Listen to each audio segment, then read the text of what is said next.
नमस्कार दोस्तों, मैं शिवेंद्र मिश्रा एडवोकेट गोंडा जनपद के दीवानी एवं सत्र न्यायालय में मैं प्रैक्टिस करता हूं और आज लॉ की इस कड़ी में मैं आपको एक नए तथ्य से अवगत कराने जा रहा हूं। आप जानते हैं कि यूएसए में, इंग्लैंड में और अन्य कई देशों में यदि आप इंडिविजुअली भी किसी से फ़ोन कॉल पर बात कर रहे हैं और अगर आप कॉल को रिकॉर्ड करते हैं, तो आप एक ऑफेंस क्रिएट कर रहे होते हैं उस समय पे। लेकिन भारत में ऐसा नहीं है। भारत में अगर आप एक्टिवली पार्टिसिपेट कर रहे हैं किसी भी कन्वर्सेशन में, तो आप रिकॉर्ड कर सकते हैं कॉल को, चाहे सामने वाला व्यक्ति जाने या ना जाने। जब आप 2 लोग हैं या जितने भी लोग कनेक्टेड हैं और ये जान रहे हैं कि वो किसी कन्वर्सेशन में कनेक्टेड है, कोई ऐसी बात है, तो वो कॉल को रिकॉर्ड कर सकते हैं।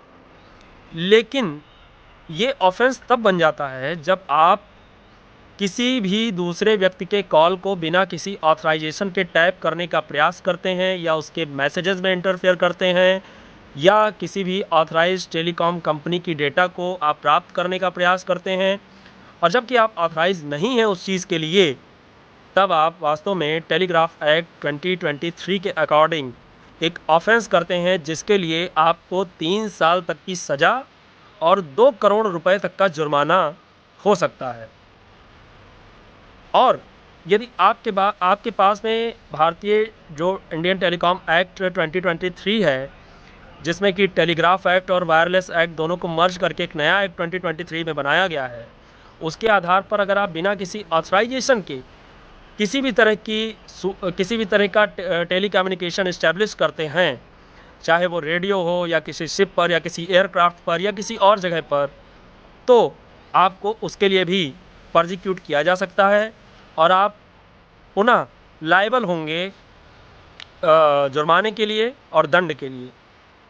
तो खैर, ये तो बात एक अलग की हो गई, लेकिन कई बार ऐसा होता है कि लोग दूसरे के डेटा में ताक-झाँक करने का प्रयास करते हैं, लीक करने का प्रयास करते हैं, उसमें इंटरफेयर करने का प्रयास करते हैं। यदि ऐसा आप करते हैं, किसी के कॉल को टैप करते हैं, तो तैयार हो जाइए 3 साल तक की सज़ा के लिए और 2 करोड़ तक के जुर्माने के लिए। आपको ये बता दें कि सीआरपीसी में किसी भी बात के एप्लीकेबल होते हुए भी ये एक नॉन बेलेबल ऑफेंस है और आपको जुर्माना भी हो सकता है, सज़ा भी हो सकती है, दोनों हो सकता है। तो अब निर्णय आपके हाथ में है, हो जाइए सावधान और होशियार। For further updates subscribe my channel और मैं आपसे फिर से मिलूँगा। बहुत बहुत धन्यवाद। Thank you very much. जय हिंद।